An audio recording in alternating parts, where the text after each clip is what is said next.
ದೇವರ ನಾಮಕ್ಕೆ ಸ್ತೋತ್ರವಾಗಲಿ. ಪ್ರೀತಿಯ ಸಹೋದರ ಮತ್ತು ಸಹೋದರಿಯರೇ, ಇವತ್ತು ದೇವರು ನಮ್ಮ ಜೊತೆ ಮಾತನಾಡಲು ಆಸೆ ಪಡುತ್ತಾರೆ.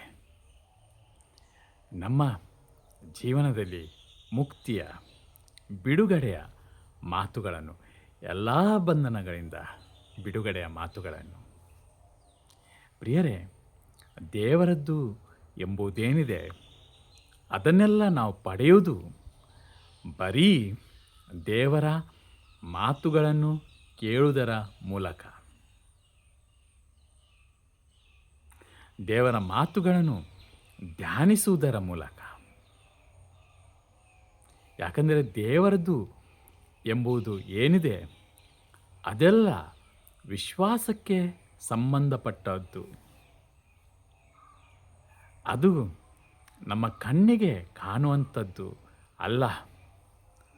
ಅದು ಈ ಲೋಕದ ತತ್ವಗಳು, ಅದು ಈ ಲೋಕದ ಮನಃಶಾಸ್ತ್ರ, ಅದು ಈ ಲೋಕದ ವಿಜ್ಞಾನಿಗಳು ಕಂಡು ಹಿಡಿದ ನಿಯಮಗಳು, ಸೂತ್ರಗಳು, ಲೆಕ್ಕಾಚಾರಗಳು, ಅದರ ಮೇಲೆ ನಡೆಯುವಂಥದ್ದಲ್ಲ.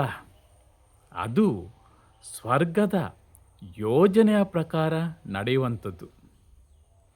ಹಾಗೂ ಸ್ವರ್ಗದ್ದು ಎಂಬುದು ಏನಿದೆ, ತಂದೆಯಾದ ದೇವರದ್ದು ಎಂಬುದೇನಿದೆ, ಯೇಸು ಕ್ರಿಸ್ತನದ್ದು ಎಂಬುದೇನಿದೆ, ಪವಿತ್ರಾತ್ಮನದ್ದು ಎಂಬುದೇನಿದೆ, ಅದನ್ನು ಪಡೆಯಬೇಕಾದರೆ ಒಂದೇ ದಾರಿ. ಅದು ದೇವರ ವಾಕ್ಯ. ಅದನ್ನು ಓದುವುದು, ಅದನ್ನು ಧ್ಯಾನಿಸುವುದು, ಅದರ ಪ್ರವಚನಗಳನ್ನು ಕೇಳುವುದು. ಹೀಗೆ ದೇವರ ವಾಕ್ಯವನ್ನು ಕೇಳುತ್ತಾ ಕೇಳುತ್ತಾ ನಮ್ಮಲ್ಲಿ ವಿಶ್ವಾಸ ಮೂಡುತ್ತದೆ. Faith comes from hearing. ವಿಶ್ವಾಸ ಅದು ನಮ್ಮಲ್ಲಿ ಉಂಟಾಗುವುದು, ಉತ್ಪತ್ತಿಯಾಗುವುದು.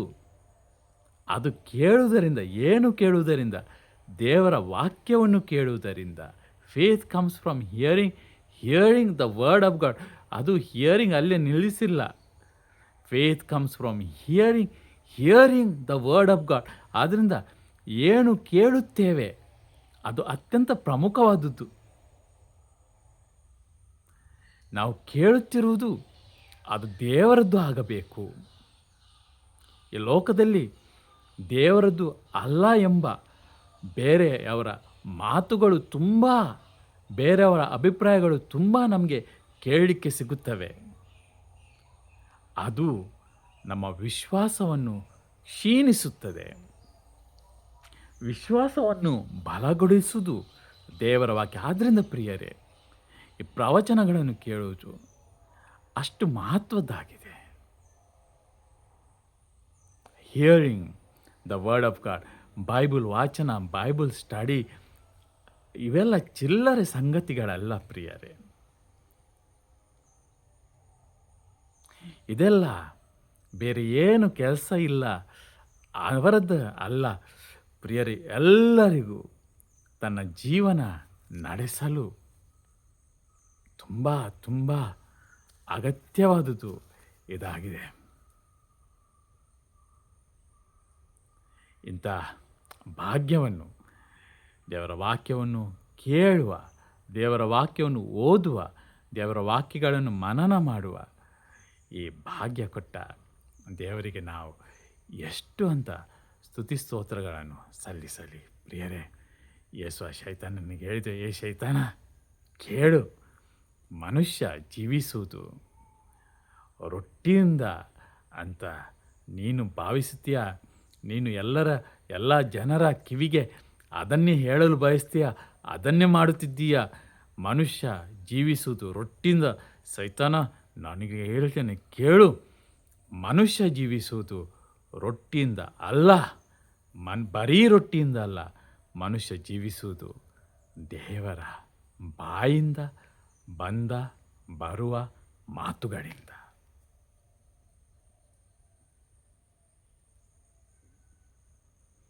ಪ್ರಿಯರೇ, ಇವತ್ತು ನನ್ನಲ್ಲಿ ಉದ್ಯೋಗ ಇದೆ, ನನ್ನಲ್ಲಿ ಶಕ್ತಿ ಇದೆ, ನನ್ನಲ್ಲಿ ಹಣ ಇದೆ, ಬ್ಯಾಂಕ್ ಬ್ಯಾಲೆನ್ಸ್ ಇದೆ, ಚಿನ್ನ ಇದೆ, ಮನೆ ಇದೆ, ಸಂಪತ್ತಿದೆ, ಆಸ್ತಿ ಇದೆ, ಆದ್ದರಿಂದ ನಾನು ಜೀವಿಸ್ತೇನೆ ಅಂತ ಯಾರಾದರೂ ಭಾವಿಸ್ತೀರಿ ಅಂತಾದರೆ, ಯೇಸು ಸ್ವಾಮಿ ಕರುಣೆಯಿಂದ ನಿಮ್ಮ ಮೇಲೆ ದೃಷ್ಟಿಯನ್ನು ಹಾರಿಸಿ ಮಾತನಾಡ್ತಾ ಇದ್ದಾರೆ.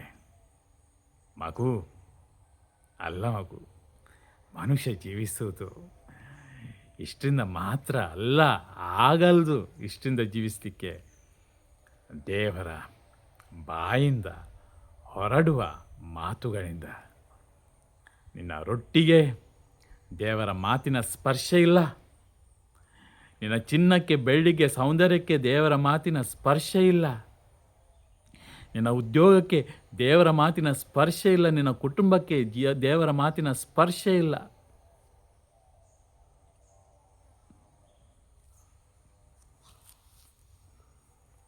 ಆಗದು.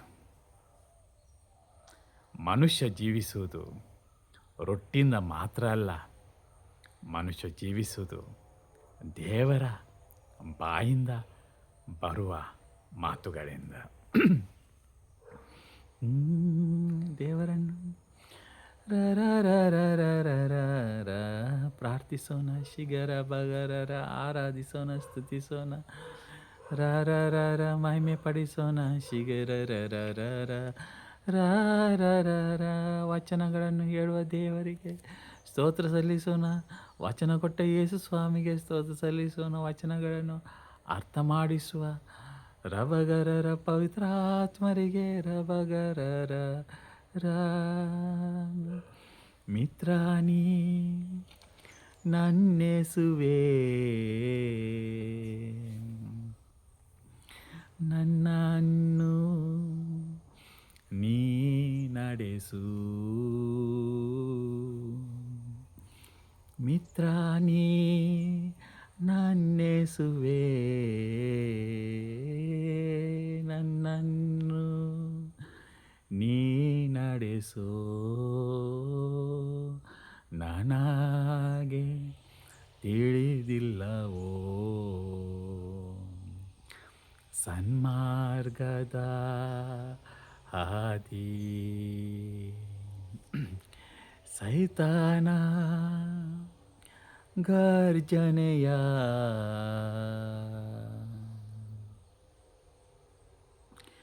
ಮಾಡಲು ಭಯಪಡುವೆ.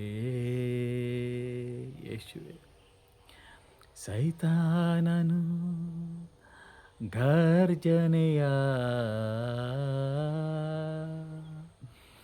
ಮಾಡಲು ಭಯಪಡುವೆ. ಭಯ ಪಡಬೇಡ ಎಂದು ನೀ ಹೇಳೆನಗೆ.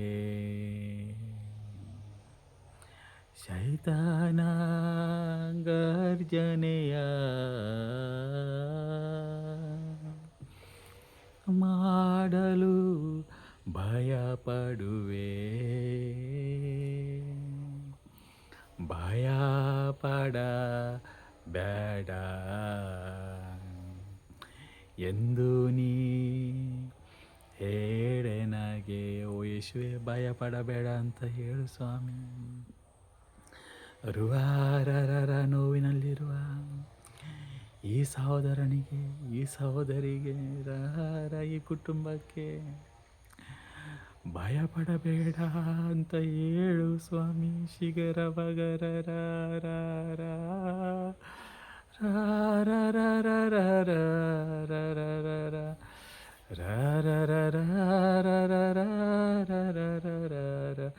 ಕಂಗಾಲಾಗಿ ಹೋಗಿರುವ ಬದುಕಿನ ದಾರಿಯೇ ಎಂಥದ್ದು ಅಂತ ಆಕಾಶಕ್ಕೆ ಮೇಲೆ ನೋಡುತ್ತಿರುವ ಹೇಗೆ ಬದುಕಲಿ? ಈ ರೋಗದ ನಡುವೆ, ಈ ಬಡತನದ ನಡುವೆ, ಈ ಸಾಲದ ನಡುವೆ, ಈ ಜಗಳಗಳ ನಡುವೆ, ಈ ಮನಸ್ತಾಪದ ನಡುವೆ ನಾ ಹೇಗೆ ಬದುಕಲಿ? ಈ ಗಂಡನ ಜೊತೆ, ಈ ಹೆಂಡತಿಯ ಜೊತೆ ನಾ ಹೇಗೆ ಬದುಕಲಿ? ಈ ಮಕ್ಕಳ ಜೊತೆ, ಈ ಅತ್ತೆಯ ಜೊತೆ, ಈ ಸೊಸೆಯ ಜೊತೆ ನಾ ಹೇಗೆ ಬದುಕಲಿ? ಈ ನೆರೆಯವರ ಜೊತೆ, ಈ ಸಮುದಾಯದ ಜೊತೆ, ಈ ಲೋಕದ ಜೊತೆ ನಾ ಹೇಗೆ ಬದುಕಲಿ? ಈ ಉದ್ಯೋಗದ ಜೊತೆ, ಈ ಬಾಸಿನ ಜೊತೆ, ಈ ಕೆಲಸದ ಒತ್ತಡದ ಜೊತೆ ನಾ ಹೇಗೆ ಬದುಕಲಿ? ರಬಗರರ ಎಂಬ ಸಾವಿರಾರು ಬಂಧನಗಳಿಂದ ಸ್ವಾಮಿ ಸಿಲುಕಿರುವ ನಿನ್ನ ಪ್ರಜೆಗೆ, ನಿನ್ನ ಮಕ್ಕಳಿಗೆ, ನೀನು ನೆತ್ತರು ಸುರಿಸಿ ಕರಾಯಿಕೊಂಡಿರುವ ನಿನ್ನ ಮಕ್ಕಳಿಗೆ ಸ್ವಾಮಿ, ಹೆದರಬೇಡ ಹೆದರಬೇಡ ಎಂಬ ನಿನ್ನ ಮಾತುಗಳನ್ನು ಇವತ್ತು ಪುನಃ ಒಮ್ಮೆ ನುಡಿ ಸ್ವಾಮಿ. ಶಿಗರ ಬಗರರ ವಿಶ್ವಾಸದ ವರದಾನವನ್ನು ದಯಪಾಲಿಸು ಸ್ವಾಮಿ. ಶಿಗರ ಬಗರರ ರಿಯಾ ರಿಯಾ ರರ ರರ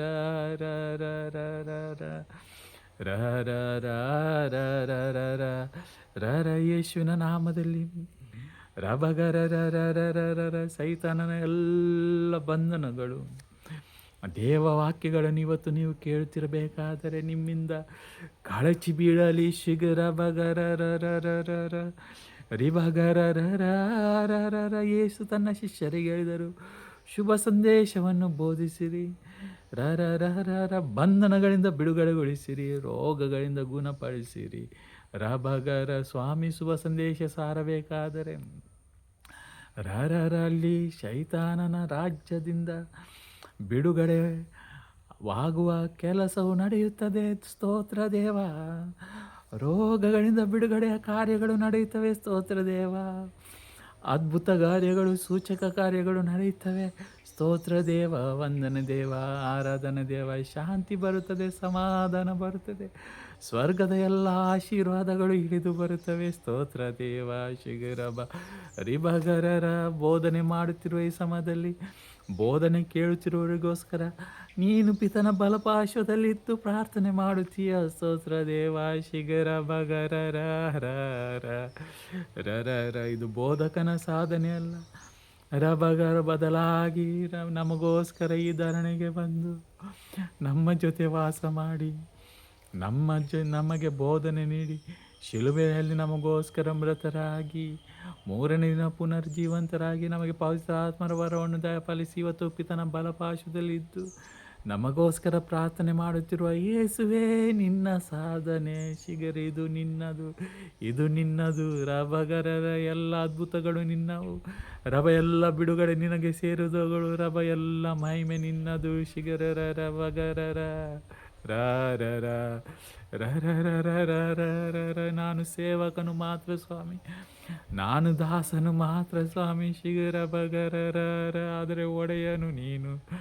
ರಬಗರರ ಆಶೀರ್ವಾದಗಳ ಒಡೆಯನು ನೀನು, ಬಿಡುಗಡೆಯ ಒಡೆಯನು ನೀನು, ವಚನದ ಒಡೆಯನು ನೀನು, ಅಭಿಷೇಕದ ಒಡೆಯನು ನೀನು. ಶಿಗರ ಬಗ ರಿಬಗರ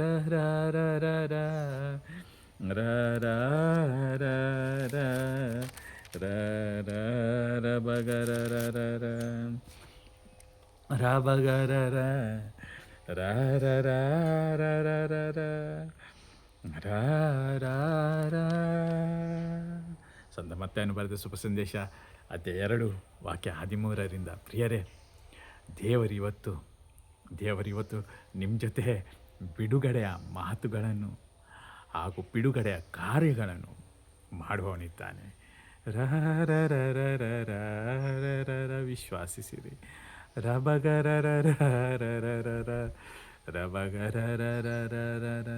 ನನ್ನನ್ನು ನಂಬಿ ಯೇಸು ಹೇಳಿದರು, ವಿಶ್ವಾಸಿಸಿರಿ, ನನ್ನ ಮಾತುಗಳಲ್ಲಿ ವಿಶ್ವಾಸಿಸಿರಿ. ಪ್ರಿಯರೇ, ಆತನ ಮಾತುಗಳು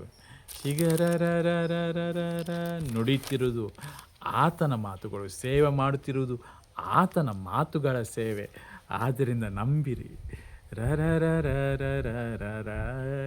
ಇಲ್ಲಿ ಯಾರು ಮನುಷ್ಯ ಮಾತನಾಡುತ್ತಾನೆ ಅದು ಇಂಪಾರ್ಟೆಂಟ್ ಅಲ್ಲ. ಈ ಮನುಷ್ಯನ ಮೂಲಕ ಯಾರು ಮಾತನಾಡುತ್ತಾರೆ.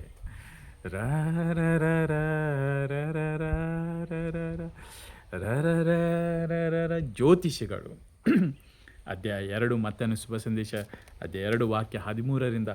ಜ್ಯೋತಿಷಿಗಳು ಹೊರಟು ಹೋದ ಮೇಲೆ ದೇವದೂತನು ಜೋಸೆಫನಿಗೆ ಕನಸಿನಲ್ಲಿ ಕಾಣಿಸಿಕೊಂಡು, 7 ಹೆರೋದನು ಮಗುವನ್ನು ಕೊಂದು ಹಾಕಲು ಅವನಿಸುತ್ತಿದ್ದಾನೆ. ಮಗುವನ್ನು ತಾಯಿಯನ್ನು ಕರೆದುಕೊಂಡು ಈಜಿಪ್ಟ್ ದೇಶಕ್ಕೆ ಓಡಿ ಹೋಗು, ನಾನು ಪುನಃ ಹೇಳುವ ತನಕ ಅಲ್ಲೇ ಇರು ಎಂದನು. ಜ್ಯೋತಿಷಿಗಳು ಹೊರಟು ಹೋದ ಮೇಲೆ ಯೇಸುವನ್ನು ನೋಡಲು, ಯೇಸುವನ್ನು ಆರಾಧಿಸಲು ಪೂರ್ವದಿಂದ ಬಂದ ಜ್ಯೋತಿಷಿಗಳು ಹೆರೋದನು ಕಳಿಸುತ್ತಾನೆ. ಹೋಗಿ ಅವನನ್ನು ಚೆನ್ನಾಗಿ ಹುಡುಕಿರಿ, ಹುಟ್ಟಿದ ಶಿಶುವನ್ನು, ಮತ್ತು ಇಲ್ಲಿ ಬನ್ನಿರಿ, ನಾನು ಕೂಡ ಆರಾಧಿಸಬೇಕು. ಹೆರೋದನ ತಲೆಯಲ್ಲಿ ಇದ್ದದ್ದು ಆ ಆ ಆ ಆ ಶಿಶುವನ್ನು ನನ್ನ ಕತ್ತಿಯಿಂದ ಕಡಿದು ಸ್ವತಃ ನನ್ನನ್ನೇ ನಾನು ಆರಾಧಿಸುತ್ತೇನೆ, ನನ್ನ ರಾಜ್ಯ ಇಲ್ಲಿ ಶಾಶ್ವತ ಮಾಡುತ್ತೇನೆ. ಪ್ರಿಯರೇ, ಹೆರೋದನ ಆಲೋಚನೆಗಳು, ಹೆರೋದನು ಯೋಚಿಸಿರ್ಬೋದು, ಇದು ಬರೀ ಅವನಿಗೆ ಮಾತ್ರ ಗೊತ್ತು ಅಂತ. ಯಾರಿಗೂ ಹೇಳಿಲ್ಲ. ಆತನ ಆಲೋಚನೆಗಳನ್ನು ಯಾರಿಗೂ ಹೇಳಿಲ್ಲ. ಆದರೆ ದೇವದೂತನು ಜೋಸೆಫನಿಗೆ ಕನಸಲ್ಲಿ ಕಾಣಿಸಿಕೊಂಡು, ಏಳು, ಹೆರೋದನು ಮಗುವನ್ನು ಕೊಂದು ಹಾಕಲು ಆಹ್ವಾನಿಸುತ್ತಿದ್ದಾನೆ. ಪ್ರಿಯರೇ, ಮಗುವನ್ನು ಕೊಂದು ಹಾಕಲು ಆಲೋಚನೆ ಬರೀ ಹೆರೋದನ ಹೃದಯದಲ್ಲಿತ್ತು, ಮನಸ್ಸಲ್ಲಿತ್ತು. ಯಾರಿಗೂ ಅವನು ಪ್ರಕಟಪಡಿಸಿಲ್ಲ. ಆದರೆ ಮನುಷ್ಯನ ಹೃದಯವನ್ನು, ಮನುಷ್ಯನ ಮನಸ್ಸನ್ನು ಕ್ಷಣ ಕ್ಷಣವೂ ಗಮನಿಸುವ ದೇವನೊಬ್ಬನಿದ್ದಾನೆ.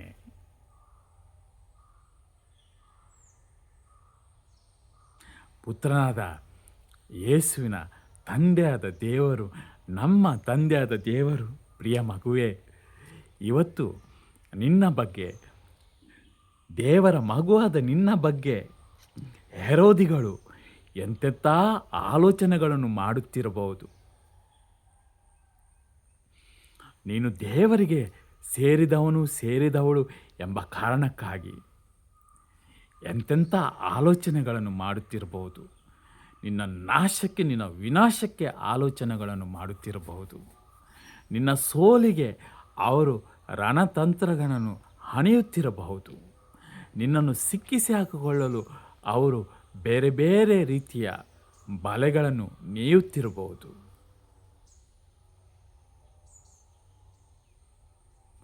ಆದರೆ ನೆನಪಿಟ್ಟುಕೊಳ್ಳು, ನಿನಗೂ ಕೂಡ ಅವರು ಯಾರು ಅಂತ ಗೊತ್ತಿರಲಿಕ್ಕಿಲ್ಲ. ಯಾರು ನಿನ್ನನ್ನು ಸೋಲಿಸಲು, ಯಾರು ನಿನ್ನನ್ನು ಮುಗಿಸಿಬಿಡಬೇಕು, ಯಾರು ನಿನ್ನ ಸತ್ಯಾನಾಶ ಆಗಬೇಕಂತ ಕಾಯುತ್ತಿರುವವರು, ಯೋಚನೆಗಳನ್ನು ಮಾಡುತ್ತಿರುವವರು ನಿನಗೇನು ಗೊತ್ತಿರಲಿಕ್ಕಿಲ್ಲ. ಆದರೆ ನಿನ್ನ ತಂದೆಯಾದ ದೇವರಿಗೆ, ಯೇಸುವಿಗೆ, ಪವಿತ್ರಾತ್ಮರಿಗೆ ಎಲ್ಲವೂ ಗೊತ್ತು. Therefore, you be assured that nothing is happening in your life. ನಿನ್ನ ಜೀವನದಲ್ಲಿ ದೇವರು ಗಮನಿಸದೇ ಇರುವಂಥದ್ದು ಯಾವುದು ಇಲ್ಲ ಎಂಬುದನ್ನು ಸ್ಪಷ್ಟವಾಗಿ ತಿಳಿದುಕೋ ದೇವರ ಮಗುವೆ. ಇಸ್ರಾಯೇಲನ ದೇವರು ತೂಕಡಿಸುವುದಿಲ್ಲ. ಅವನಿಗೆ ನಿದ್ದೆ ಇಲ್ಲ, ಮನುಷ್ಯನಿಗೆ ಮಾತ್ರ ನಿದ್ದೆ. ದೇವರಿಗೆ ನಿದ್ದೆ ಇಲ್ಲ. ದೇವರಿಗೆ ನಿದ್ದೆ ಅವಶ್ಯಕತೆ ಇಲ್ಲ. ದೇವರು ಎಲ್ಲವನ್ನು ಗಮನಿಸುತ್ತಾರೆ. ನಿರಂತರವಾಗಿ ನಿನ್ನ ಜೀವನದಲ್ಲಿ ಏನು ನಡೆಯುತ್ತಿದೆ, ಏನು ನಡೆಯಬೇಕು, ಎಲ್ಲವನ್ನು ಸೂಕ್ಷ್ಮವಾಗಿ ಗಮನಿಸುತ್ತಿದ್ದಾರೆ. ಪ್ರಿಯರೇ, ದೇವದೂತನು ಯೋಸೆಫನಿಗೆ ಕನಸಲ್ಲಿ ಕಾಣಿಸಿಕೊಂಡು, ಏಳು, ಹೆರೋದನು ಮಗುವನ್ನು ಕೊಂದು ಹಾಕಲು ಆಹ್ವಾನಿಸುತ್ತಾನೆ. ಮಗುವನ್ನು, ತಾಯಿಯನ್ನು ಕರೆದುಕೊಂಡು ಈಜಿಪ್ಟ್ ದೇಶಕ್ಕೆ ಓಡಿ ಹೋಗು. ಈಜಿಪ್ಟ್ ದೇಶಕ್ಕೆ. ಪ್ರಿಯರೇ, ಈ ಈಜಿಪ್ಟ್ ದೇಶ ಎಂಬುದಿದೆಯಲ್ಲ, ಈ ಈಜಿಪ್ಟ್ ದೇಶ, ಇಸ್ರಾಯೇಲರು ಅಲ್ಲಿ 400 ವರ್ಷಗಳಿಗಿಂತ ಜಾಸ್ತಿ ಗುಲಾಮರಾಗಿ ಇದ್ದ ದೇಶ. ಅಲ್ಲಿಂದ ತಂದೆಯಾದ ದೇವರು ಅವರನ್ನು ಬಿಡುಗಡೆಗೊಳಿಸುವ ವಾಗ್ದತ್ತ ನಾಡಿಗೆ ತಂದು, ಈ ಜನಾಂಗ ನಂತರ ಒಮ್ಮೆ ಬಿಡುಗಡೆಗೊಳಿಸಿದ ನಂತರ ಈ ಜನಾಂಗಕ್ಕೆ ಒಂದು ಆಜ್ಞೆ ಇತ್ತು. ಇಸ್ರಾಯೇಲರಿಗೆ ಏನು, ನೀವು ಎಂದಿಗೂ ನೀವು ಈಜಿಪ್ಟಿಗೆ ವಾಪಸ್ ಹೋಗುವಂಗಿಲ್ಲ. ಎನಿ ರೀಸನ್, ಯಾವುದೇ ಕಾರಣಕ್ಕೆ ನೀವು ಪುನಃ ಈಜಿಪ್ಟಿಗೆ ಹೋಗುವಂತಿಲ್ಲ. ಯಾಕಂದರೆ ಅದು ಬಂಧನದ ಊರು, ಅದು ಬಂಧನದ ದೇಶ. ಅಲ್ಲಿ ನೀವು ಗುಲಾಮರಾದವರು. ಇನ್ನು ನಿಮಗೆ ಗುಲಾಮಗಿರಿ ಎಂಬುದಿಲ್ಲ. ನೀವು ಸ್ವತಂತ್ರ. ನೀವು ಇನ್ನು ಆ ಗುಲಾಮತನದ ಆ ಸುಳಿವು ನಿಮಗಿಲ್ಲ. ಪುನಃ ನೀವು ತಪ್ಪಿ ಕೂಡ ಒಮ್ಮೆ ನೀವು ಗುಲಾಮರಾಗಿದ್ದ ಆ ದೇಶಕ್ಕೆ ವಾಪಸ್ ಹೋಗಬಾರದು ಎಂಬುದಾಗಿ ದೇವರ ಸ್ಪಷ್ಟವಾದ ಆಜ್ಞೆ. ಅದನ್ನು ನಾವು ಆ, ಆ, ಧರ್ಮೋಪದೇಶ ಕಾಂಡ ಅಧ್ಯಾಯ 17 ವಾಕ್ಯ 16 ಹಾಗೂ ಜೆರೆಮಿಯ 43 2 7, 44 12, 44 26 27 ಎಲ್ಲೆಲ್ಲ ನಾವು ಓದುತ್ತೇವೆ. ಈಜಿಪ್ಟಿಗೆ ಪುನಃ ವಾಪಸ್ ಹೋಗುವಂಗಿಲ್ಲ. ಕೆಲವು ರಾಜರುಗಳು ಈಜಿಪ್ತನ ಈಜಿಪ್ತಿನ ಅರಸನ ಜೊತೆ ಸಂಧಾನ ಮಾಡಲು ಹೋಗುವಾಗ ಜೆರೆಮಿಯ ಪ್ರವಾದಿ ಕಟುವಾಗಿ ಟೀಕಿಸುತ್ತಾನೆ. ಆ ರಾಜರುಗಳನ್ನು ದೇವರು ಹೇಳಿದನ್ನು ನೀವು ಮರೆತಿದ್ದೀರೋ. ಇಸ್ರಾಯೇಲರಿಗೆ ಮತ್ತು ಈಜಿಪ್ತಿಗೆ ಪುನಃ ಯಾವುದೇ ಸಂಬಂಧ ಇಲ್ಲ. ಏನು ಅರ್ಥ ಪ್ರಿಯರೇ? ಏನು ಅರ್ಥ? ಎಲ್ಲಿಂದ ನಿಮಗೆ ಬಿಡುಗಡೆಗೊಳಿಸಿದ್ದಾರೆ ದೇವರು? ಅಲ್ಲಿ ನೀವು ಆ ಆ ಆ ಹೊಂಡಕ್ಕೆ ನೀವು ಪುನಃ ಹೋಗಬಾರ್ದು. ಸಾಕಷ್ಟು ಜನರು ಪ್ರಿಯರೇ ಧ್ಯಾನಕೂಟಕ್ಕೆ ಹೋಗುತ್ತಾರೆ, ಬಲಿಪೂಜೆಗೆ ಹೋಗ್ತಾರೆ, ಪ್ರಾರ್ಥನೆಗೆ ಹೋಗ್ತಾರೆ. ಅವರು ಶರಾಬಿಂದ ಬಿಡುಗಡೆ ಹೊಂದುತ್ತಾರೆ, ಶರಾಬಿನ ಚಟದಿಂದ ಬಿಡುಗಡೆ ಹೊಂದುತ್ತಾರೆ. ಅವರ ಈಜಿಪ್ತಿನಿಂದ ಅವರು ಬಿಡುಗಡೆ ಹೊಂದುತ್ತಾರೆ. ಪುನಃ ಅವರು ಎಲ್ಲೋ ಪಾರ್ಟಿ ನಡೆಯುವಾಗ ಆ ಕುಡುಕರ ಜೊತೆ ಅವರು ಕೂತ್ಕೊಳ್ಳುತ್ತಾರೆ. ಆ ಈಜಿಪ್ತಿಗೆ ಅವರು ವಾಪಸ್ ಹೋಗ್ತಾರೆ. ಒಂದು ಗ್ಲಾಸನ್ನು ಕುಡಿಯಲು ಶುರು ಮಾಡ್ತಾರೆ. ಅವರ ಜೀವನ ಮೊದಲು ಇದ್ದದಕ್ಕಿಂತ ಕಡೆಯದಾಗಿ ಹೋಗುತ್ತದೆ ಪ್ರಿಯರೇ.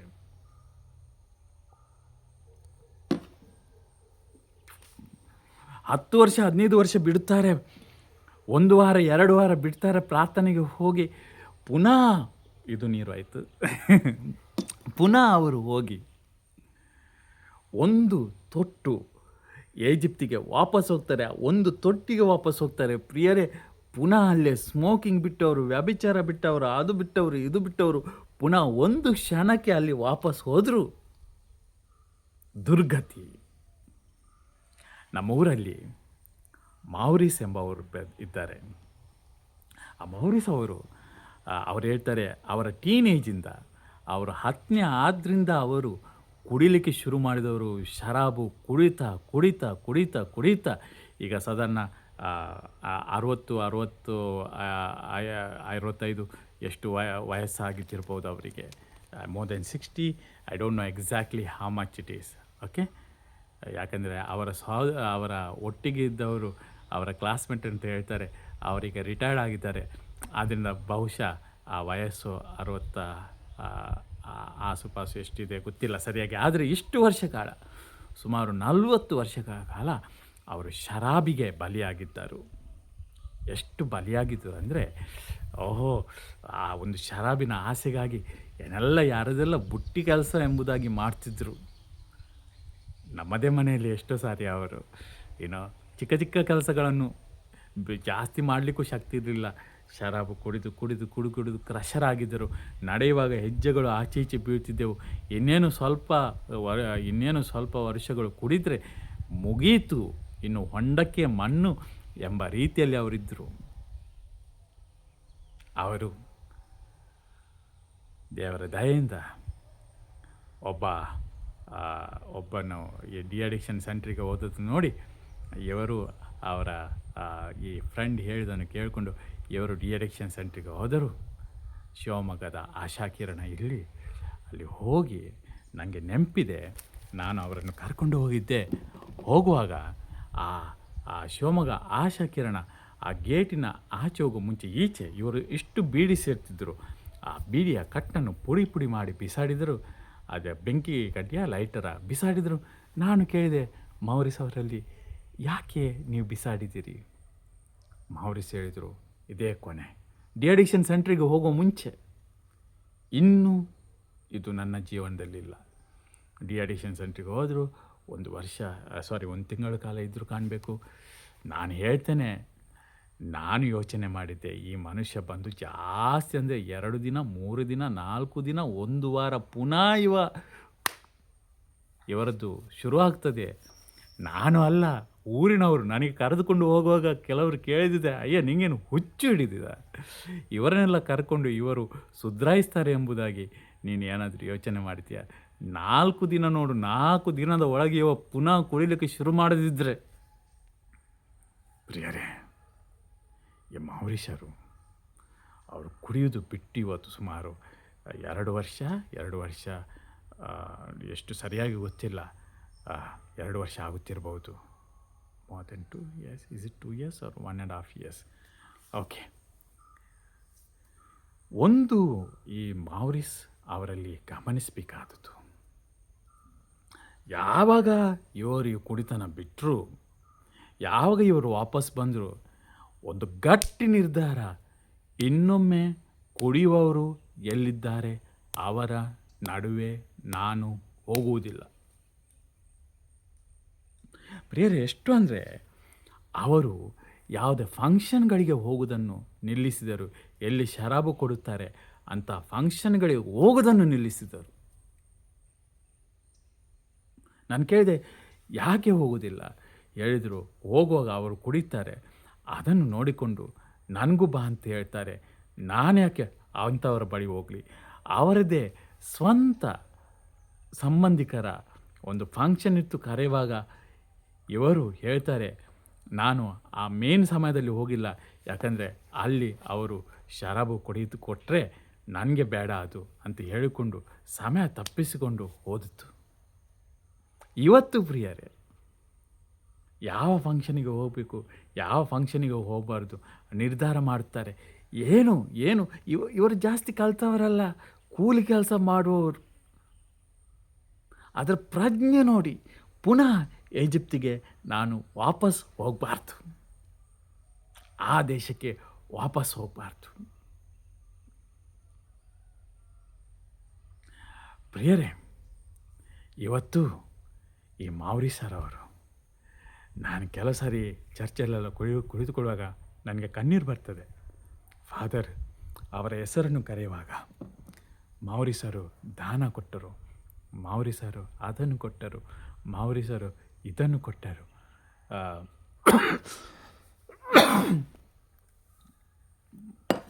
ಮೌರಿಸರು ಈ ಸೇವೆ ಮಾಡಿದರು.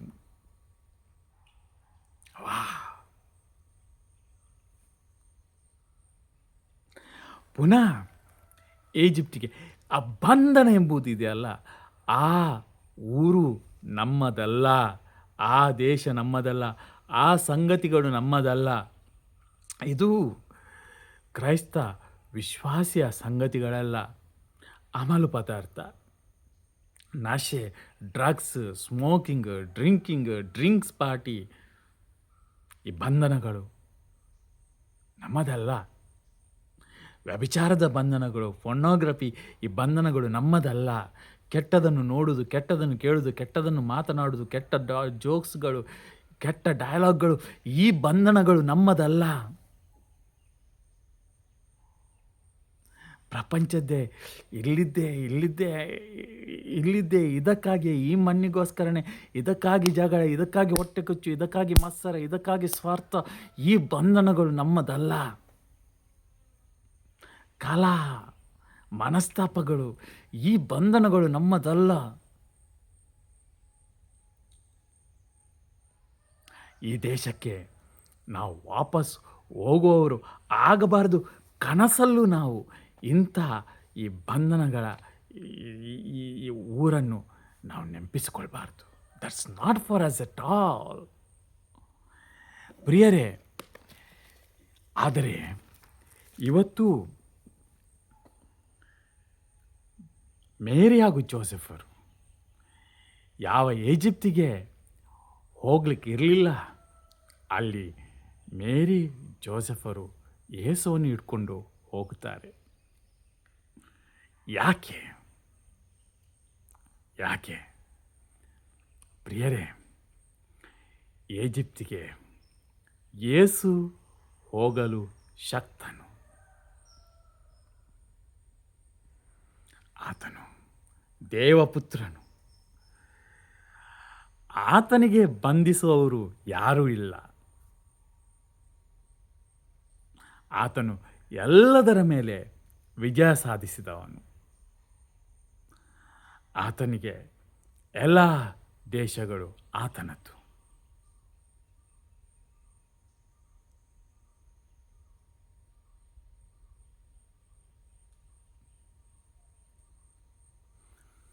ನೀನು ದೇವ ಸೇವೆಯಲ್ಲಿದ್ದಿ, ದೇವರ ಅಭಿಷೇಕದಲ್ಲಿದ್ದಿ, ದೇವರ ಜೊತೆ ಆಳವಾದ ಸಂಬಂಧವನ್ನು ಇಟ್ಟುಕೊಂಡಿದ್ದಿ. ನೀನು ಎಂತಹ ಕಲ್ಮಶ ಜಾಗಕ್ಕೆ ನಡೆದರೂ ಆ ಕಲ್ಮಶಗಳು ನಿನ್ನನ್ನು ಬದಲಾಯಿಸಲು ಸಾಧ್ಯ ಇಲ್ಲ. ನೀನು ಆ ಕಲ್ಮಶಗಳನ್ನು ಬದಲಾಯಿಸುವವನಾಗಿರುತ್ತೀಯ. You as an anointed man of God, anointed woman of God, you can go to any ugly situations to redeem those people from the bondages. ಅವರನ್ನು ಬಿಡುಗಡೆಗೊಳಿಸುವಕ್ಕೋಸ್ಕರ ನೀನು ದೇವರ ಅಭಿಷಕ್ತನು ಹೋಗಬಹುದು. ಆದರೆ ಹೋಗೋದ್ರ ಮುಂಚೆ ನೆನಪಿಟ್ಟುಕೋ, ನೀನು ಈಜಿಪ್ತನ್ನು ಸರಿಯಾಗಿ ಅರ್ಥ ಮಾಡಿಕೊಂಡಿದ್ದೀಯ. ನೀನು ಕಾನಾನನ್ನು, ಭಾಗ್ಯ ಕಾನಾನನ್ನು, ಸ್ವರ್ಗವನ್ನು ಸರಿಯಾಗಿ ಅರ್ಥ ಮಾಡಿಕೊಂಡಿದ್ದೀಯ. ನೀನು ಈಜಿಪ್ತನ ಅರಸನಾದ ಸೈತಾನನನ್ನು ಸರಿಯಾಗಿ ನೀನು ಅರ್ಥ ಮಾಡಿಕೊಂಡಿದ್ದೀಯ. ನೀನು ಭಾಗ್ಯ ಕಾನಾನಿನ ಒಡೆಯನಾದ ಯೇಸುವನ್ನು ಸರಿಯಾಗಿ ಅರ್ಥ ಮಾಡಿಕೊಂಡಿದ್ದೀಯ. ತಂದೆಯಾದ ದೇವರನ್ನು, ಪವಿತ್ರಾತ್ಮನನ್ನು ಸರಿಯಾಗಿ ಅರ್ಥ ಮಾಡಿಕೊಂಡಿದ್ದೀಯ. ನೀನು ಕತ್ತಲೆಯ ರಾಜ್ಯವನ್ನು, ಬೆಳಕಿನ ರಾಜ್ಯವನ್ನು ಸರಿಯಾಗಿ ಅರ್ಥ ಮಾಡಿಕೊಂಡಿದ್ದೀಯ. ಹಾಗೂ ನೀನು ಕತ್ತಲೆಯ ಜಾಗಕ್ಕೆ ಹೋಗುವಾಗ ಯೇಸುವಿನ ಬೆಳಕು ಆಗಿ ನೀನು ಹೋಗುತ್ತೀಯ ಅಂತಾದಲ್ಲಿ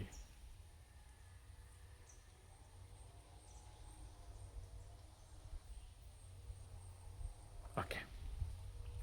ಅದರಂತೆ ಜೋಸೆಫನು ಕೂಡಲೇ ಎದ್ದು ಮಗುವನ್ನು, ತಾಯಿಯನ್ನು ರಾತ್ರೋರಾತ್ರಿಯಲ್ಲಿ ಕರೆದುಕೊಂಡು ಈಜಿಪ್ಟಿಗೆ ತೆರಳಿದನು. ಹೆರೋದನು ಸಾಯುವ ತನಕ ಅಲ್ಲೇ ಇದ್ದನು. ಪ್ರಿಯರೇ, ಈ 2:19 ನಾವು ಓದುತ್ತೇವೆ, ಹೆರೋದನು ಸತ್ತು ಹೋದನು. ಪ್ರಿಯರೇ, ಮಿತಿ ಎಂಬುದಿದೆ ಎಲ್ಲದಕ್ಕೂ. ಮಿತಿ ಎಂಬುದಿದೆ ಎಲ್ಲರ ಅಧಿಕಾರಕ್ಕೂ. ಮಿತಿ ಎಂಬುದಿದೆ ಎಲ್ಲರ ವೈಭವಕ್ಕೂ. ಮಿತಿ ಎಂಬುದಿದೆ ಕಲ್ಲಿಗೆ, ಮಣ್ಣಿಗೆ, ಚಿನ್ನಕ್ಕೆ, ಬೆಳ್ಳಿಗೆ. ಒಂದಿನ ಇದೆಲ್ಲ ಸುಟ್ಟು ನಾಶವಾಗುವು. ಮಿತಿ ಎಂಬುದಿದೆ ಮನುಷ್ಯ ಮಾಡಿದ ಎಲ್ಲದಕ್ಕೂ. ಆದರೆ ದೇವರಿಗೆ ಮಿತಿ ಎಂಬುದೇ ಇಲ್ಲ.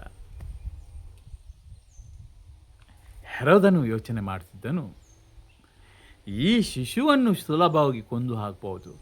ಅದಕ್ಕೋಸ್ಕರ ಹುಟ್ಟಿದ ಎಲ್ಲ, ನನಗೆ ಅನಿಸ್ತದೆ 2 ವರ್ಷದ ಕೆಳಗಿನ ಎಲ್ಲ ಮಕ್ಕಳಿಗೆ, 2 ವರ್ಷ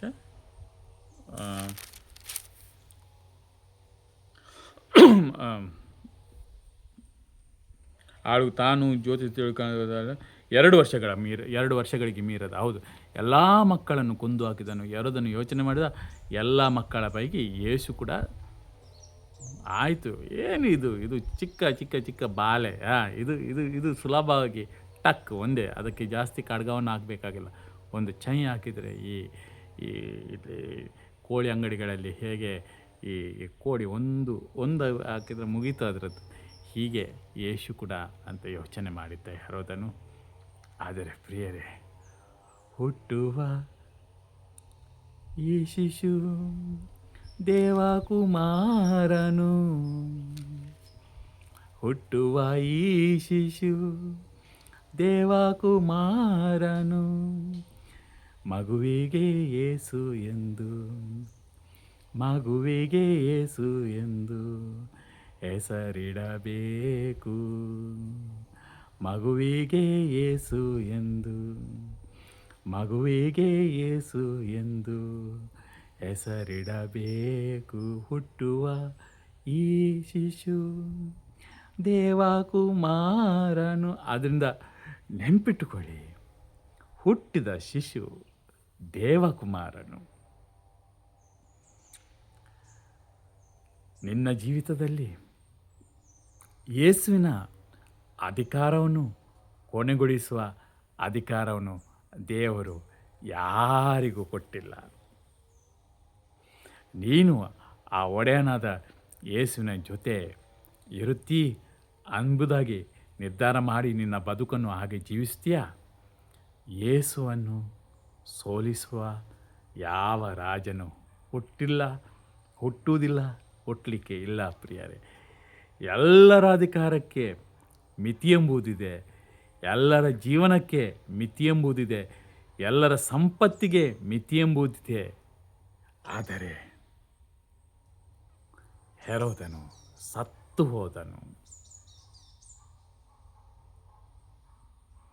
ಮಿತಿ ಎಂಬುದೇ ಇಲ್ಲ ದೇವರಿಗೆ. ಈ ಪ್ರಕಾರ ಈಜಿಪ್ಟ್ ದೇಶದಿಂದ ನನ್ನ ಕುಮಾರನನ್ನು ಕರೆದೆನು ಎಂದು ಪ್ರವಾದಿಯ ಮುಖಾಂತರ ಸರ್ವೇಶ್ವರನು ಹೇಳಿದ್ದ ವಚನ ನೆರವೇರು. ಈಜಿಪ್ಟ್ ದೇಶದಿಂದ ನನ್ನ ಕುಮಾರನನ್ನು ಕರೆದೆನು.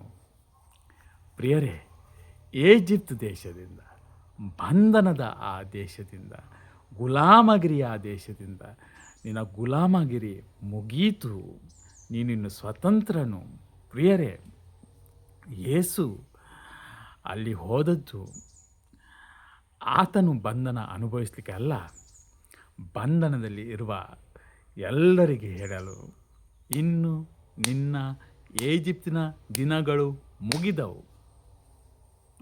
ಇವತ್ತು ನೀನು ಯೇಸುವಲ್ಲಿ ಐಕ್ಯನಾಗಿದ್ದೀಯಾ ಎಂದಾದಲ್ಲಿ, if you are united in Christ, ಯೇಸುವಲ್ಲಿ ಐಕ್ಯನಾಗಿದ್ದೀಯಾ ಎಂದಾದಲ್ಲಿ ಸರಿಯಾಗಿ ಕೇಳಿಕೋ, ನಿನ್ನ ಬಂಧನ ದಿನಗಳು ಮುಗಿದಿವೆ.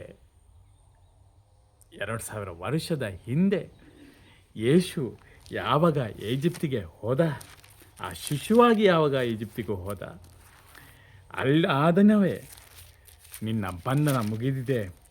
ಈಜಿಪ್ಟ್ ದೇಶದಿಂದ ನನ್ನ ಕುಮಾರನನ್ನು ಕರೆದೆನು. ಯೇಸುವಿನ ಮುಖಾಂತರ ನಮ್ಮೆಲ್ಲರನ್ನು ದೇವರು ಈಜಿಪ್ತಿನಿಂದ ಹೊರತೆಗೆದರು, ಕರೆದರು. ಯೇಸು ಹೇಗೆ ತಾಯಿ ಮರಿಯ ಜೋಸೆಫಳು ಈ ಯೇಸುವಿನೊಂದಿಗೆ ಆ ಈಜಿಪ್ತಿಂದ ಹೆರೋದನು ಸತ್ತು ಹೋದ ಬಳಿಕ ಇಲ್ಲಿ ವಾಪಸ್ ಬರ್ತಾರೆ ಜುಡೆಯಕ್ಕೆ. ಪ್ರಿಯರೇ, ಮುಗೀತು. ಈ ಇಸ್ರಾಯೇಲರ ಆ ಬಂಧನದ ದಿನಗಳು ಏನಿದೆ ಈಜಿಪ್ತಲ್ಲಿ, ಅದು ಬರೀ ಮುನ್ಸೂಚನೆ ಮಾತ್ರ ಆಗಿತ್ತು. ಏನು ಮುನ್ಸೂಚನೆ? ಏನು ಈ ಮನುಕುಲ ಪಾಪಕ್ಕೆ ಹೇಗೆ ಬಂಧಿತವಾಗಿದೆ ಎಂಬುದನ್ನು ಇಸ್ರಾಯೇಲ್ನ ಗುಲಾಮಗಿರಿ ಸೂಚಿಸುತ್ತದೆ. ಹೇಗಿತ್ತು ಇಸ್ರಾಯೇಲರ ಗುಲಾಮಗಿರಿ? ಹೇಗಿತ್ತು ಅವರ ಗುಲಾಮಗಿರಿ? ಅವರು ಈ ಈಜಿಪ್ತಿನಲ್ಲಿ ಜೀವಿಸುವಾಗ ವಿಮೋಚನಕಾಂಡ ಅಧ್ಯಾಯ 1:8 ಅನಂತರ ಹೊಸ ರಾಜನೊಬ್ಬ ಈಜಿಪ್ಟ್ ದೇಶದ ಆಳ್ವಿಕೆಗೆ ಬಂದನು. ಅವನಿಗೆ ಜೋಸೆಫನ ವಿಷಯ ತಿಳಿಯಲಿಲ್ಲ. ಅವನು ತನ್ನ ಜನರಿಗೆ ಇಸ್ರಾಯೇಲರು ಹೆಚ್ಚಿನ ಸಂಖ್ಯೆಯಲ್ಲಿದ್ದಾರೆ, ಬಲಾಢ್ಯರಾಗಿದ್ದಾರೆ, ಅಧೀನದಲ್ಲಿರಿಸಲು ಕಷ್ಟ ಸಾಧ್ಯ. ಯುದ್ಧವೇನಾದರೂ ಸಂಭವಿಸಿದರೆ ಅವರು ನಮ್ಮ ಶತ್ರುಗಳೊಂದಿಗೆ ಕೂಡಿಕೊಂಡು ನಮಗೆ ವಿರೋಧವಾಗಿ ಕಾದಾಡಿ ನಾಡನ್ನು ಬಿಟ್ಟು ಪಲಾಯನಗೈಯಬಹುದು. ಆದುದರಿಂದ ಅವರು ವೃದ್ಧಿಯಾಗದಂತೆ ನೀವು ಉಪಾಯ ಮಾಡಬೇಕು ಎಂದು ಎಚ್ಚರಿಸಿದನು. ಅದರಂತೆ ಅವನ ಜನರು ಇಸ್ರಾಯೇಲಿಗೆ ಕಿರುಕುಳ ಕೊಡಲು ತೊಡಗಿದರು. ಪುಕ್ಕಟೆಯಾಗಿ ಕೆಲಸ ಮಾಡಿಸಿಕೊಂಡರು. ಬಿಟ್ಟೆ ಕೆಲಸ ಮಾಡಿಸುವ ಅಧಿಕಾರಿಗಳನ್ನು ನೇಮಿಸಿ ಫರೋಹನಿಗೆ ಪೀತೋಮ್ ಮತ್ತು ರಾಮ್ಸೇಸ್ ಎಂಬ ಉಗ್ರಾಣ ಪಟ್ಟಣಗಳನ್ನು ಕಟ್ಟಿಸಿದರು. ಈಜಿಪ್ತರು ಅವರಿಗೆ ಎಷ್ಟು ಕಿರುಕುಳ ಕೊಡುತ್ತಿದ್ದರೋ ಅಷ್ಟೋ ಹೆಚ್ಚು ಹರಡಿಕೊಳ್ಳುತ್ತಿದ್ದರು. ಆದ್ದರಿಂದ ಇಸ್ರಾಯೇಲರ ಬಗ್ಗೆ ಈಜಿಪ್ತರು ಸಹಿಸಲಾರದಷ್ಟು ಹೆದರಿಕೆ ಉಳ್ಳವರಾದರು. ಇಸ್ರಾಯೇಲರನ್ನು ಕ್ರೂರತೆಯಿಂದ ಸೇವೆ ಮಾಡಿಸಿಕೊಂಡರು.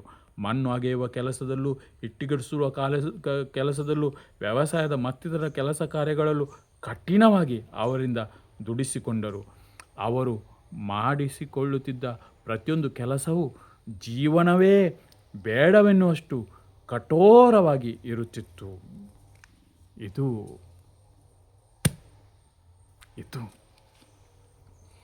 ಇಸ್ರಾಯೇಲರ ಜೀವನ ಈಜಿಪ್ತಿನಲ್ಲಿ ಜೀವನವೇ ಬೇಡ ಎಂಬುದಷ್ಟು ಕಠೋರ. ಪ್ರಿಯರೇ,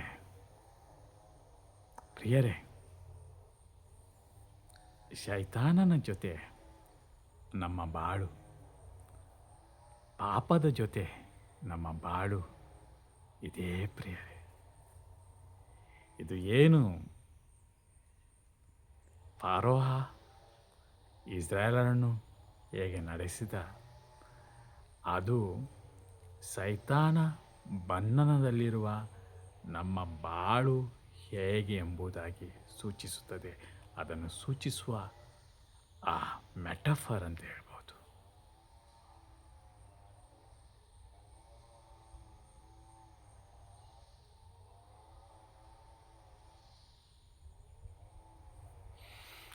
ಬದುಕೇ ಬೇಡ ಎನ್ನುವಷ್ಟು, ನಾವು ಹಾಗೆ ಹೇಳುವಷ್ಟು ಕ್ರೂರವಾಗಿ ಶೈತಾನ ನಮ್ಮನ್ನು ನಡೆಸ್ತಾನೆ.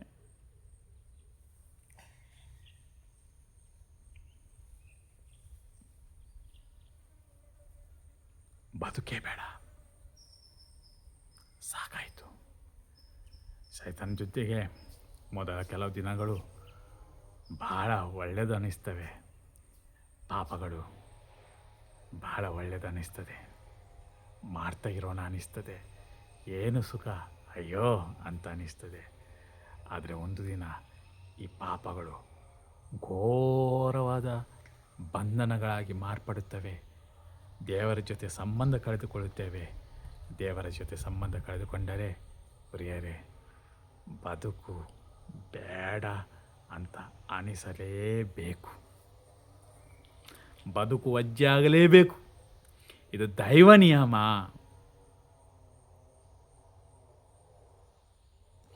ದೇವರೊಂದಿಗೆ ಮಾತ್ರ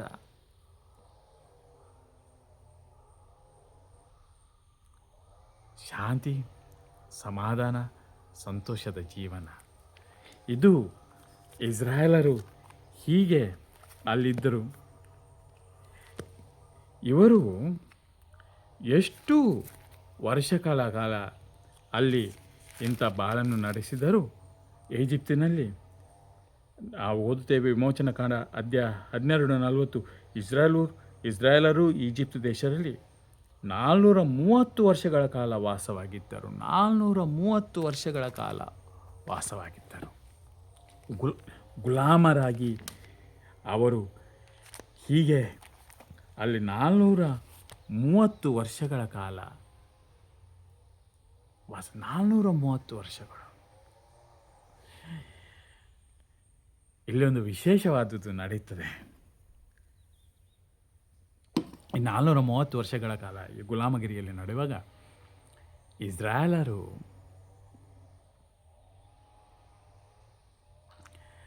ತನಗೆ ಒಂದು ಬಿಡುಗಡೆ ಇದೆ ಎಂಬುದಾಗಿ ಅವರ ಯೋಚನೆಯಲ್ಲೂ ಇದ್ದಿಲ್ಲ, ಅವರು ಆಲೋಚನೆಯೂ ಮಾಡಿಲ್ಲ. ಅವರನ್ನು ಬಿಡಿಸುವ ಈ ಕಾರ್ಯ ಇದೆಯಲ್ಲ, ಅದು ಇಸ್ರಾಯೇಲರೊಂದಿಗೆ ಆರಂಭ ಆದದಲ್ಲ, ಅದು ದೇವರೊಂದಿಗೆ ಆರಂಭವಾದದ್ದು. It's an initiative of God. 400 ಎಷ್ಟು ವರ್ಷ? 430 ವರ್ಷ. 430 ವರ್ಷ. ಪ್ರಿಯರೇ, ನಿಮ್ಮ ಜೀವನದಲ್ಲಿ ಬದುಕಿನ ಜೊತೆ ಹೋರಾಡಿ, ಪಾಪದ ಜೊತೆ ಹೋರಾಡಿ, ಟೆಂಪ್ಟೇಷನ್ ಜೊತೆ ಹೋರಾಡಿ ಇಲ್ಲ ಮುಗೀತು, ನಾನಿನ್ನು ಬಂಧನಕ್ಕೆ ಇರುವವನು ಅಂತ ನೀನು ಯೋಚನೆ ಮಾಡ್ತೀಯ ಅಂತಾದರೆ, ಕಷ್ಟಗಳು, ಸಾಲಗಳು, ರೋಗಗಳು, ಬಾಧೆಗಳು, ಪಾಪಗಳು ಇಷ್ಟೇ ಇದೇ ಕತ್ತಲೆ ನನ್ನ ಜೀವನ ಅಂತ ನೀನು ಅನಿಸ್ತೀಯ ಅಂತಾದರೆ ನೆನಪಿಟ್ಟುಕೋ, ಅದು ನಿನ್ನ ಯೋಚನೆ, ದೇವರ ಯೋಚನೆ ಅಲ್ಲ, ದೇವರ ಯೋಜನೆ ಅಲ್ಲ. ದೇವರ ಯೋಜನೆ ನಿನ್ನ ಬಿಡುಗಡೆ ಯೋಜನೆ. The lord is interested in your salvation. ನಿನ್ನನ್ನು ಬಿಡುಗಡೆ, ನಿನ್ನನ್ನು ಪವಿತ್ರಗೊಳಿಸಬೇಕು.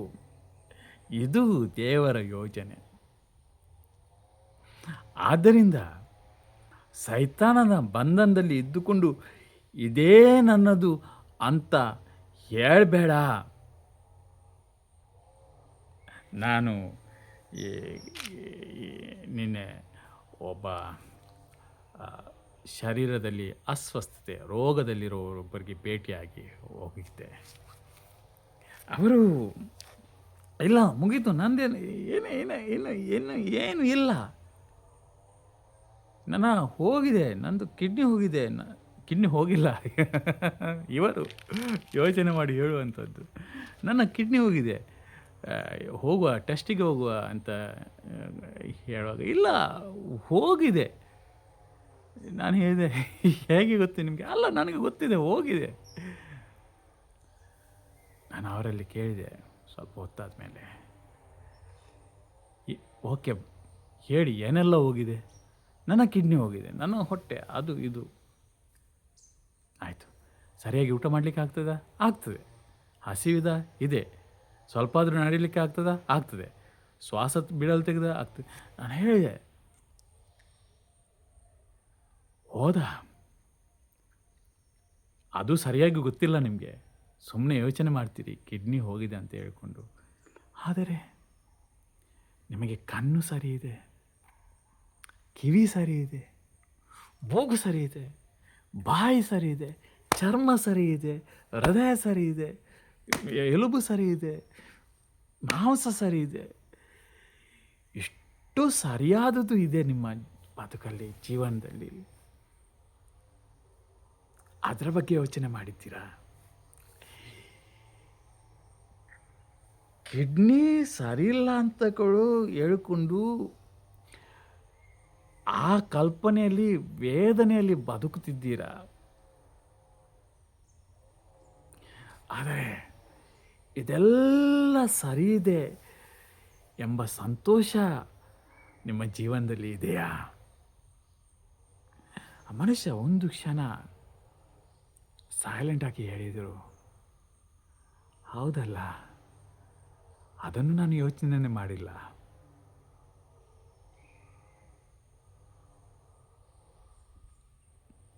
ಹೇಳಿದೆ, ಬದುಕಬೇಕು.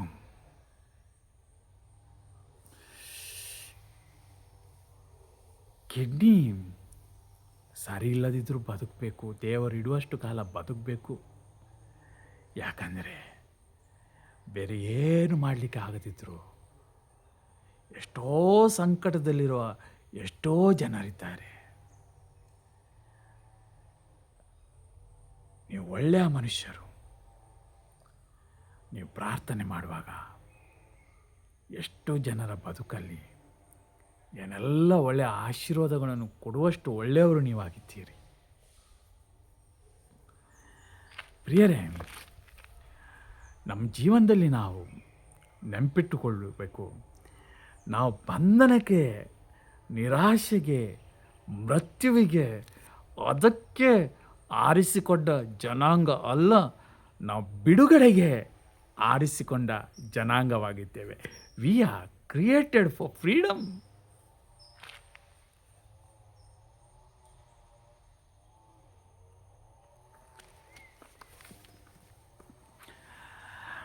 ಪ್ರಜ್ಞೆ ಕಳೆದುಕೊಳ್ಬಾರದು.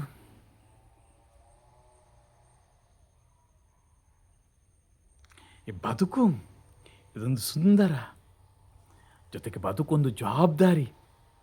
ಏನು ಜವಾಬ್ದಾರಿ? ಬಿಡುಗಡೆಯ ಜೀವನ ನಡೆಸುವುದು, ದೈವ ರಾಜ್ಯಕ್ಕೆ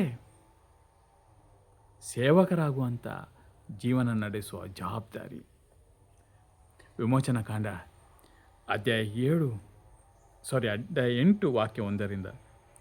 ತರುವಾಯ ಸರ್ವೇಶ್ವರ ಸ್ವಾಮಿ ಮೋಶೆಗೆ ಇಂತೆಂದರು, ನೀನು ಫರೋಹನ ಬಳಿಗೆ ಹೋಗಿ ಹೀಗೆಂದೇಳು, ಸರ್ವೇಶ್ವರ ನಿನಗೆ ಮಾಡುವ ಆಜ್ಞೆ ಇದು. ಪ್ರಿಯರೇ, ನಿಮ್ಮ ಬದುಕಿನ ಫರೋಹ ಯಾರಾಗಿದ್ದಾನೆ? ನಿಮ್ಮ ಬದುಕಿನ ಫರೋಹ ಯಾವ ಸ್ಥಿತಿಗಳಾಗಿವೆ? ಯಾವ ರೋಗವಾಗಿದೆ? ಯಾವ ಬಡತನ ಆಗಿದೆ? ಯಾವುದು ನಿರಾಶೆ ಆಗಿದೆ? ಯಾವ ಸಾಲ ಆಗಿದೆ? ಏನು ನಿಮ್ಮ ಬದುಕಿನ ಫರೋಹನಾಗಿದ್ದಾನೆ? ಆ ಫರೋಹನಿಗೆ ದೇವರ ಆಜ್ಞೆ ಎಂಬುದಿದೆ. ಏನದು ದೇವರ ಆಜ್ಞೆ? ನೀನು ಫರೋಹನ ಬಳಿಗೆ ಹೋಗಿ ಹೀಗೆಂದೇಳು, ಸರ್ವೇಶ್ವರ ನಿನಗೆ ಮಾಡುವ ಆಜ್ಞೆ ಇದು. ನಿನ್ನ ಬದುಕಿನ ಫರೋಹಗಳಿಗೆ ದೇವರ ಆಜ್ಞೆ ಎಂಬುದೊಂದಿದೆ. ಏನು? ನನ್ನನ್ನು ಆರಾಧಿಸಲು ನನ್ನ ಜನರಿಗೆ ಹೋಗಲು ಅಪ್ಪಣೆ ಕೊಡು.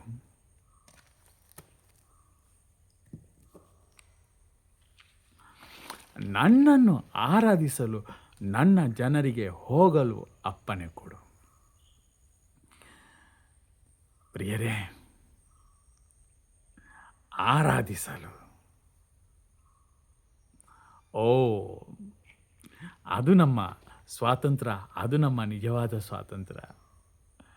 ತಂದೆಯಾದ ದೇವರ ಆರಾಧನೆ, ತಂದೆಯಾದ ದೇವರ ಪ್ರೀತಿ, ತಂದೆಯ ದೇವರ ಪ್ರೀತಿ ಅನುಭವಿಸುವುದು, ತಂದೆಯಾದ ದೇವರ ಪ್ರೀತಿ ಮಾಡುವುದು, ತಂದೆಯ ದೇವರಿಗೆ ಸ್ತುತಿ ಸ್ತೋತ್ರಗಳನ್ನು ಸಲ್ಲಿಸುವುದು, ತಂದೆಯ ದೇವರಿಗೆ ಓ ದೇವ ಈ ಬದುಕನ್ನು ಕೊಟ್ಟಿದ್ದೀಯ ನಿನಗೆ ಸ್ತೋತ್ರ, ಅಯ್ಯೋ ನನಗೆ ಈ ಬದುಕನ್ನು ಕೊಟ್ಟಿದ್ದೀಯಾ ದೇವ, ನನ್ನನ್ನು ಸೃಷ್ಟಿ ಮಾಡಿದ್ಯಾ, ನನಗೆ ಈ ಪ್ರಪಂಚವನ್ನು ನೋಡೋ ಭಾಗ್ಯ ಕೊಟ್ಟಿದ್ದೀಯಾ.